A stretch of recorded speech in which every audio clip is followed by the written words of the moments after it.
Alhamdulillahi rabbil alamin arrahmanir rahim maliki yaumiddin iyyaka na'budu wa iyyaka nasta'in ihdinas siratal mustaqim siratal ladzina an'amta 'alaihim ghairil maghdubi 'alaihim waladdallin amin. Faslun ay hadza faslun alladzi yadhuru minan najasati salasun. Alladzi utawi perkara yadhuru kang bisa suci apa alladzi minan najasati saking pira-pira najis iku salasun iku ana telu.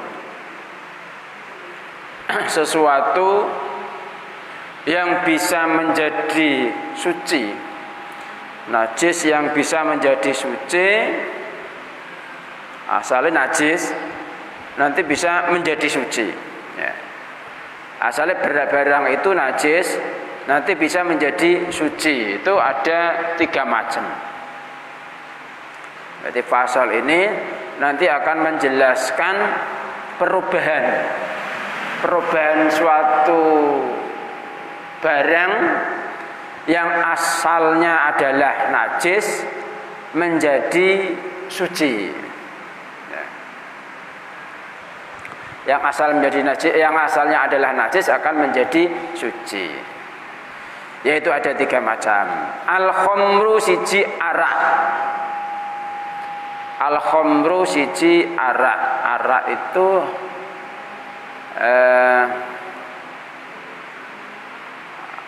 namanya khomaro, itu artinya menutupi. Jadi sesuatu yang bisa menutupi akal manusia itu namanya arak. Al-khamro itu artinya dari kata khomaro itu artinya menutupi. Jadi sesuatu yang menutupi akal itu namanya arak. Baik itu terbuat dari anggur, perasan anggur atau perasan kurma atau yang lain. Itu kalau bisa memabukkan itu namanya khamr ya. Kalau bisa memabukkan namanya khamr. Kalau di sini ya apa itu tape atau sari persan tape atau tuak namanya. Asalkan itu memabukkan itu namanya khamr ya. Asalkan itu namanya memabukkan adalah khamr.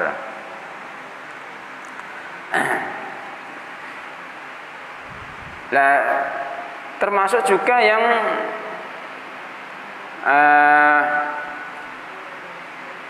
baik barang itu najis ataupun tidak najis ya.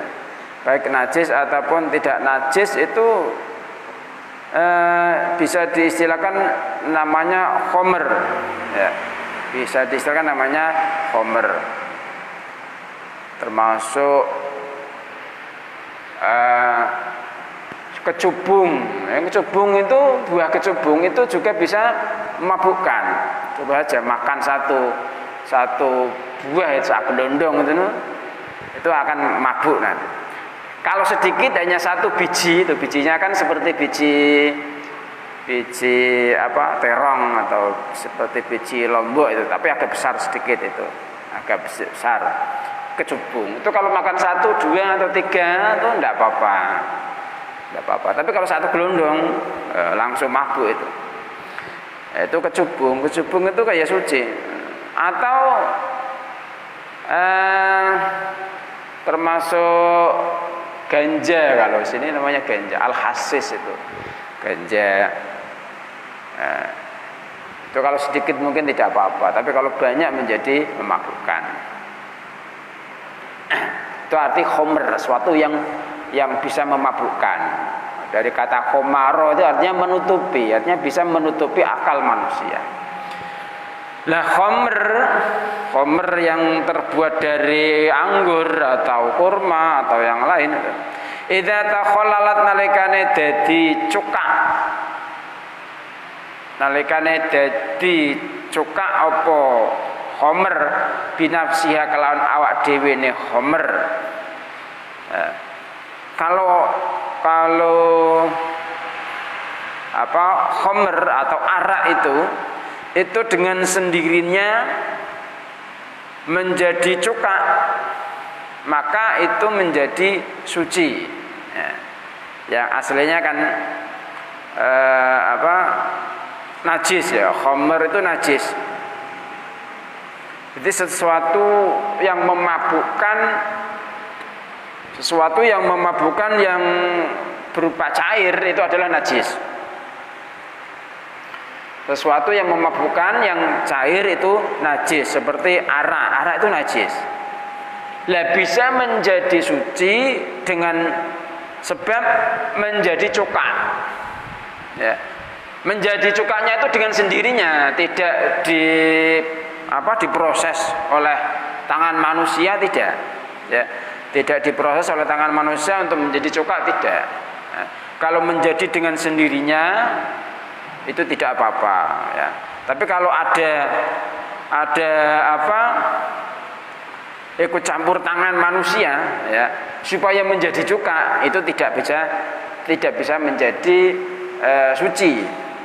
Seumpamanya araknya itu dipanaskan di tempat terik matahari, ya, dipanaskan, kemudian menguap gitu. Kemudian lama-lama menjadi cuka semuanya, itu tidak suci karena itu direkayasa oleh manusia.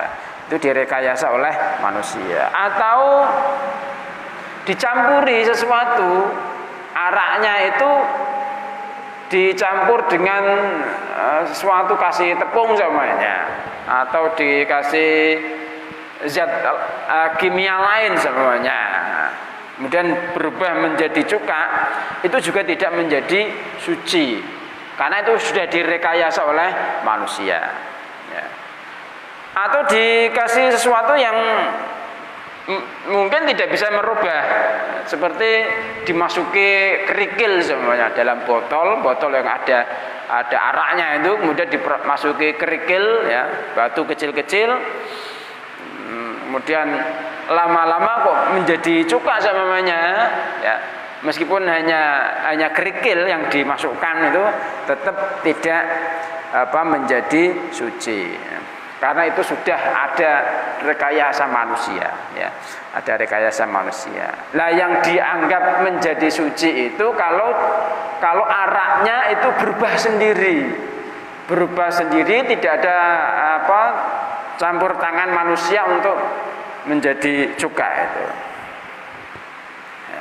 Lah untuk mengetahui ini sudah menjadi cuka, ya, dirasakan. Biasanya kan cuka rasanya sudah kecut kan gitu, ya, sudah kecut atau baunya sudah bau cuka, itu nanti menjadi suci, ya.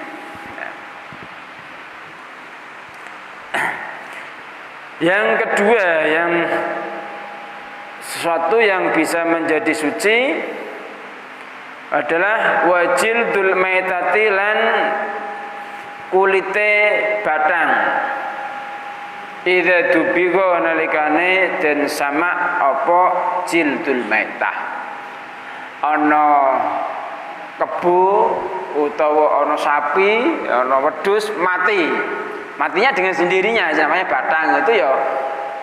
Yang namanya maitah, batang itu mati tanpa disembelih, itu namanya batang. Atau disembelih tapi dengan cara yang tidak islami, ditusuk semuanya pakai pisau namanya di lehernya, ya. Itu mati tapi namanya batang, ya. Nah, lah bangkai sapi atau bangkai kerbau atau bangkai kambing itu kulitnya itu bisa menjadi suci dengan sebab disamak, ya, bahasanya disamak itu dibersihkan, dihilangkan kiner-kinernya itu, ya, kiner-kiner yang menjadikan kulit itu busuk itu karena ada kiner-kinernya itu, ya. Pokoknya lendir-lendir yang ada nempel di kulit itu dibersihkan. Caranya pakai sesuatu yang Kalau dalam buku fikih itu sesuatu yang sepet rasane. Nah, ya. Apa dibebok ke jambu atau apa kulit apa terengguli atau apa ya. Itu nanti bisa menghilangkan lendir-lendir. Bisa menghilangkan lendir-lendir yang ada pada kulit itu. Karena yang membuat kulit itu menjadi busuk itu ya lendir-lendir itu. Ya, dibersihkan gitu. Kalau sekarang itu malah tidak pakai itu, praktisnya pakai garam. Ya, pakai garam itu akan menjadi bersih, akan menjadi tidak busuk. Ya. Karena kulit itu satu hari saja tidak dikasih garam itu biasanya. Nah, kalau saya dulu setiap hari melihat kalau ya, waktu di Kaliwung itu kan setiap hari kan nyembelih wedhus ya. Jadi kulitnya itu dikasih garam dan ditumpuk itu banyak tuh. Kalau sehari saja lupa tidak dikasih garam gitu ya, nanti langsung keluar apa ulernya keluar sehingga banyak itu. Nah, maka yang menjadikan busuk itu lendir-lendirnya itu, makanya itu dibersihkan. Lendir-lendirnya dibersihkan dengan sesuatu yang sepet rasanya. Di fikih itu dengan sesuatu yang rasanya sepet, bisa pakai apa bebekan daun terengguli atau pakai jambu semuanya, pokoknya sesuatu yang sepet rasanya, atau pakai garam bisa, pokoknya sesuatu yang bisa menghilangkan lendir-lendir itu. Nah, nanti akan menjadi suci. Dan setelah suci nanti kan bisa dibuat macam-macam itu kan, bisa dibuat barang, bisa dibuat baju, bisa dibuat sepatu, bisa dibuat apalah sabu atau apa, kulit itu kan macam-macam hasilnya ya. Meskipun awalnya najis karena itu dari bangkai, karena disamak, biasanya disamak dibersihkan akan menjadi suci ya. Ya, akan menjadi suci dan boleh untuk sholat, makanya dibuat sajadah semuanya, dibuat sajadah untuk sholat boleh karena itu sudah suci, atau dibuat baju buat sholat ya boleh itu ya karena sudah suci. Nah sekarang boleh tidak dimakan ya, dimakan boleh tidak kulit bangkai yang sudah bersih itu dimakan boleh tidak kira-kira? Nah, kalau dari hewan yang tidak bisa dimakan ya, hewan yang tidak bisa dimakan kayak macan semuanya atau kucing semuanya itu jelas tidak boleh ya. Jelas tidak boleh, haram kalau memang dari hewan yang tidak bisa dimakan. Tapi kalau dari hewan yang bisa dimakan kayak kulit kambing, kulit sapi atau kulit kerbau yang bangkai itu maksudnya yang awalnya dari bangkai itu, kalau menurut Imam Rafi'i itu boleh ya. Kalau menurut Imam Rafi'i itu kulit bangkai yang makul, kulit bangkai yang boleh dimakan itu setelah disamak itu halal untuk dimakan, boleh dimakan. Tapi menurut Imam Nawawi tidak boleh, tetap haram karena itu asalnya bangkai itu. Nah, suci tapi tidak boleh dimakan. Ini menurut Imam Nawawi. Jadi ya seperti itu, dalam fikih tetap ada namanya khilaf itu ada. Jadi nek ora khilaf ora seru, ora rame, mesti ada. Dan perbedaan antara Imam Rafi'i dan Imam Nawawi itu masih sering terjadi dalam fikih. Meskipun itu sama-sama dalam satu mazhabnya Imam Syafi'i sama, tapi pendapat Imam Rafi'i dan Imam Nawawi itu mesti banyak yang bertentangan seperti itu. Jadi menurut Imam Rafi'i itu boleh kulit bangkai yang sudah disamak itu dimakan boleh ya. Tapi menurut Imam Nawawi tidak boleh dimakan. Nah, itu apa namanya, kulit bangkai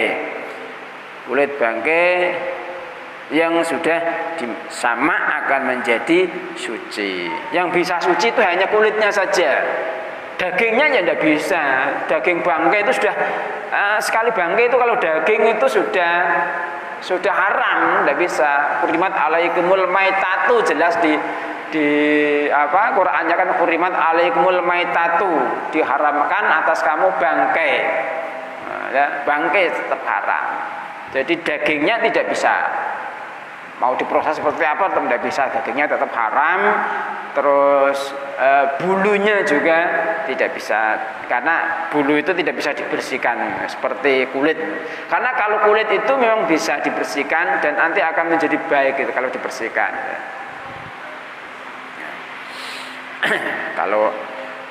Kalau asalnya bukan bangkai sih tetap halal saja itu. Kalau asalnya bukan bangkai, semuanya beduk gitu ya. Beduk itu kan mungkin asalnya kan bukan bangkai, maksudnya sembelihan biasa hidup ya. Kemudian dibuat beduk atau dibuat terbang. Itu seandainya beduknya sobek atau bolong gitu ya. Kamu suwek dititil kemudian kamu godok dibuat makan boleh itu. Boleh itu, karena itu ya bukan dari bangkai, halal itu. Dulu itu anak-anak santri itu di pondok waktu itu dulu beduk masjid itu sobek pecah lah, disuwek-suwek dirisi nganggo peso digodok. Ya tidak apa-apa, digodok pakai kapur, jarene sompuk jarene. Itu kan bukan bangkai, asalnya kan bukan bangkai, ya tidak apa-apa karena bukan bangkai.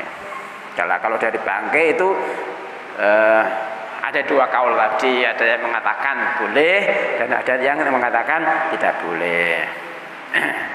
Dan itu menjadi suci baik zahirnya ataupun batinnya tetap suci.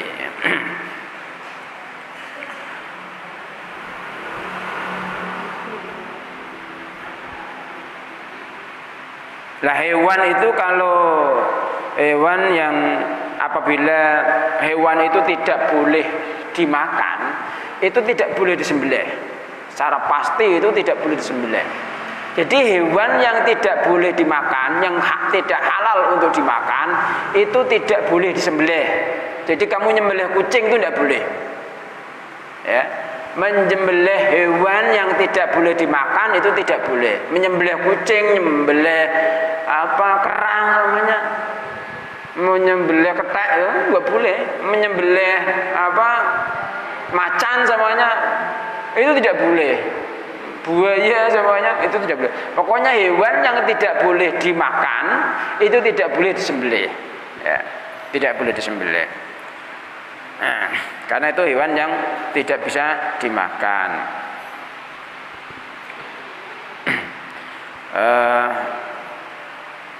Karena mau diambil kulitnya semuanya, menyembelih buaya untuk diambil kulitnya, atau menyembelih macan untuk diambil kulitnya semuanya, itu tidak boleh, karena itu tidak boleh dimakan.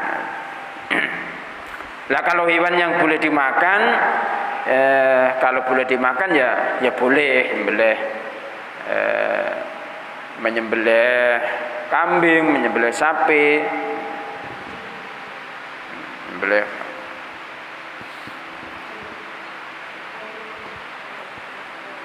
Tapi dengan tujuan untuk dimakan. Dengan tujuan untuk dimakan, menyembelih kambing untuk dimakan dagingnya. Menyembelih sapi untuk dimakan dagingnya. Tapi kalau menyembelih kambing tapi tujuannya untuk diambil kulitnya saja, itu malah tidak boleh. Menyembelih kambing dagingnya tidak dimakan tapi hanya butuh kulitnya itu aja, itu tidak boleh malah. Tidak boleh. Yang boleh itu kalau menyembelih dengan tujuan untuk dimakan dagingnya. Menyembelih sapi kok pengen gawe beduk ibaratnya. Pengen gawe beduk diambil kulitnya, dagingnya dibuang semuanya, itu malah tidak boleh. Tidak boleh seperti itu.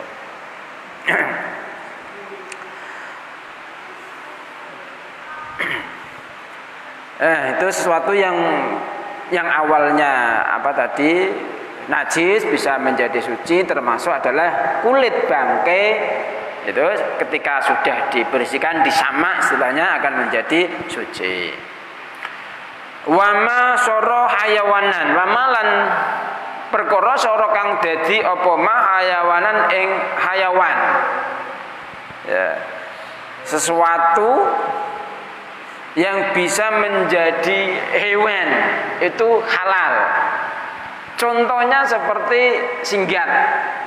Singgat itu dari mana singgat itu? Singgat itu kan dari samanya di daging ya dari daging itu. Kalau di ikan ya dari ikan itu. Nah, ning buah jambu ya dari jambu itu. Jadi itu halal. Singgat itu ya itu halal dan itu tidak najis ya. Tidak najis ya. Jadi boleh dimakan, boleh dimakan, tapi caranya makannya itu tidak dipisah. Kamu makan jambu boleh dengan ada itunya boleh asalkan tidak dipisah. Ada ulernya itu kemakan tidak apa-apa, itu halal asalkan tidak dipisah sendiri. Ulernya diambil sendiri dimakan diceplos ya itu tidak boleh. Tapi kalau bersamaan itu tidak apa-apa. Ini namanya wama soroh hayawanan, sesuatu yang menjadi hewan ya. Sesuatu yang bisa menjadi hewan yes. Yang tumbuh di situ aslinya ya, tumbuh muncul dari situ. Kalau dari daging ya dari dagingnya, kalau dari buah ya dari buahnya itu muncul singgatnya, muncul ulernya itu malah boleh tidak apa-apa ya. Kalau ular jati itu kan sudah bukan dari itunya. Ular jati itu kan dari Pak? Dari kupu-kupu kan itu. Nah, dari jati. Sesuatu yang menjijikkan apa saja, sesuatu yang menjijikkan itu adalah haram dimakan. Kalau watak manusia, tabiat manusia mengatakan itu menjijikkan, ya menjijikkan, maka itu haram dimakan. Ya, ular kalau itu menjijikkan ya haram. Nah orang kan orang menjijikkan, ya orang haram. Pokoknya sesuatu yang menjijikkan itu haram dimakan. Kalau belalang memang tidak apa-apa, memang belalang itu di dalam hadis boleh dua bangke yang halal itu satu belalang, dua ikan. Bangke ikan halal, bangke belalang juga halal. Di sini tidak banyak orang makan belalang, tapi daerah sana, daerah Gunung Kidul itu banyak orang makan belalang. Malah dijual itu di pinggir-pinggir jalan itu banyak orang jualan belalang itu banyak. Di tempat wisata itu banyak jualan belalang. Tapi katanya kalau tidak biasa itu kadang alergi katanya, gatal-gatal seperti itu. Hasilnya halal ya. Tetap halal itu. Bangkai belalang itu halal. Karena itu tidak menjijikkan. Kalau ular itu kan menjijikkan. Ular jati namanya. Itu menjijikkan. Atau gendon apa itu? Gendon tawon apa itu? Nah, itu menjijikkan itu. Kalau menjijikkan ya menjadi haram. Menjadi haram tidak bisa.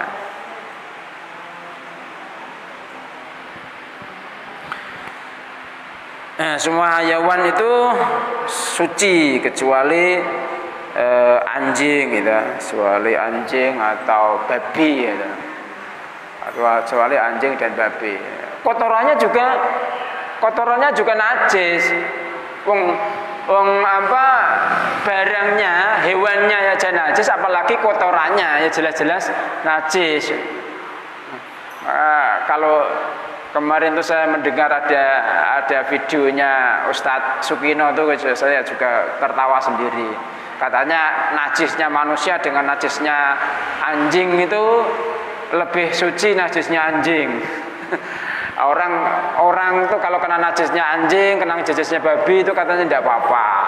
Tapi kalau kena najisnya manusia malah menjadi najis itu. Karena kemarin kan banyak yang beredar videonya seperti itu, Masya Allah. Itu pendapatnya dari mana gitu loh, kok apa ngarang sendiri tuh. Oke lah kalau dia punya pendapat seperti itu, kalau itu bukan pendapat sendiri tapi dia mengutip dari pendapatnya mazhab siapa, saya akui bisa. Tapi kalau tidak mengutip dari pendapatnya mazhab siapa, itu saya tidak bisa terima kalau seperti itu. Hanya dia ngomong sendiri gitu.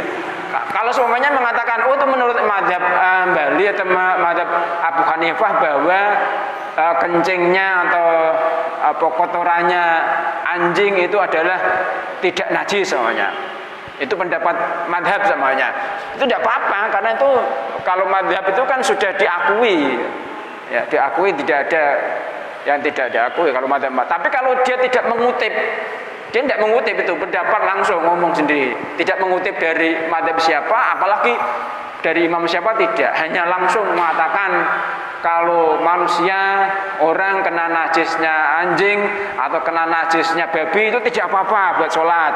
Tapi kalau kena najisnya manusia malah harus dibersihkan, kan lucu. Jadi manusia kok malah lebih rendah daripada babi dan anjing itu. Itu kayak kebalik kayaknya itu. Ya mudah-mudahan tidak ada penerusnya lah setelah meninggal ini. Kacau itu kalau ada penerusnya.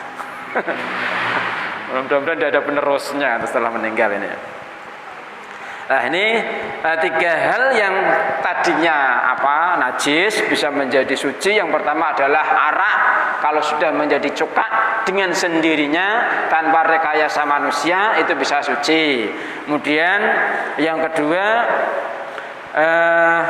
kulit bangkai setelah disamak akan menjadi suci. Dan ketiga adalah hewan yang timbul dan ada dari sesuatu, itu baik dari daging ataupun dari buah, itu juga suci. Wallahu a'lam bishawab. Subhanakallahumma bihamdika asyhadu an la ilaha illa anta astaghfiruka wa atubu ilaik. Assalamualaikum warahmatullahi wabarakatuh.